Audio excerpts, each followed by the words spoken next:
Además de ser el triunfador de Caseros, Urquiza fue una figura clave en la formación de la nacionalidad argentina.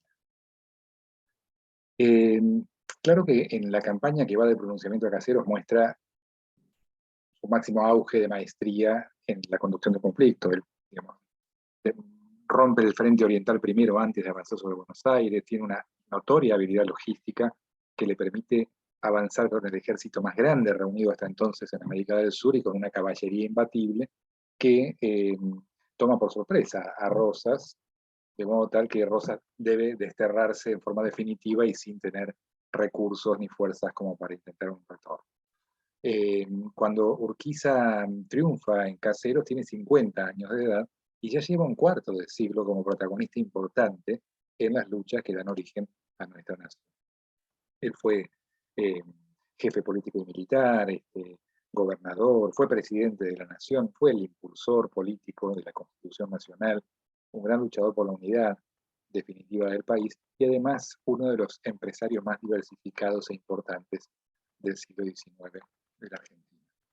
Su ascenso se acelera sobre todo en 1841 cuando es designado gobernador en condiciones dificilísimas para su provincia, que está siendo invadida militarmente, y conduce estas guerras a lo largo de un lustro, un poco más de un lustro, con mucho éxito, hasta que tras la batalla de Vences en 1847 logra pacificar entre ríos y corrientes y puede dedicarse durante varios años al gobierno civil. Este gobierno civil se mostró notoriamente progresista, con un fuerte impacto en las mejoras de la economía provincial, de la infraestructura de caminos, puertos, administración, seguridad, eh, formación de núcleos urbanos, colonización, dio un enorme impulso a la educación, la cultura, creó teatros, creó escuelas, creó el Colegio del Uruguay, trajo imprentas, habilitó periódicos, era un gobierno que se hizo notar fuera de sus fronteras. El Colegio del Uruguay posiblemente uno de los símbolos más claros, allí estudió el poeta nacional Olegario Víctor Andrade o el que sería presidente de la nación, Julio Argentino Roca. Cuando él, después de Casero, ejerza la primera magistratura, va a llevar ese perfil de gobierno al resto de las provincias. Educación, cultura, imprenta, periodismo, diversificación económica, búsqueda de alternativas fiscales, mejoras de caminos, sistemas de transporte, todo esto va a expandir lo que ya se veía como estilo de gobierno en la etapa provincial.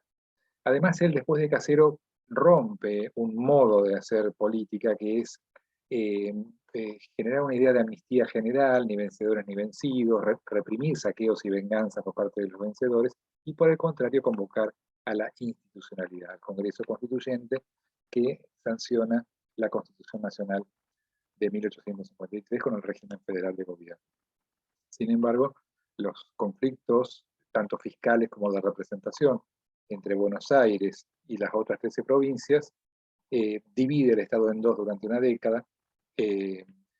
Urquiza va a gobernar la Confederación Argentina con capital en Paraná. Buenos Aires se mantiene separada hasta 1860 y hay numerosos encuentros militares, además de luchas políticas y por la prensa, para lograr la unificación. Entonces, Urquiza, en esos años del gobierno de Paraná, debió gobernar sin la provincia más rica y poderosa del país y en un contexto de tensión y constante conflicto. Aún así, dejó un legado de numerosas obras y además logró ser el primer presidente que entrega pacíficamente el mando a otro presidente y fundamentalmente logró que el país tenga una constitución que lo organice, porque además en 1860 Buenos Aires la acepta y la jura. Cuando Urquiza se retira de la presidencia, vuelve a ser gobernador de su provincia. Como gobernador, concentraba tanto sus virtudes como sus defectos, un modo muy autoritario de mando, convergió con otros conflictos, tanto económicos como de la relación entre la provincia y la nación, que llevaron a una revolución armada contra él en abril de 1870, en la cual él es asesinado. En un balance escueto, podemos decir que Urquiza presenta una serie de virtudes y defectos contradictorios entre sí. Es una figura que luchó por el pluralismo político y por generar una camada de intelectuales, y sin embargo cuando gobernaba lo hacía como si fuese un jefe militar. Buscó que no se reelijan los gobernantes y él mismo se privó de una reelección presidencial, pero desde afuera del poder trataba de manejar a los gobernantes institucionales.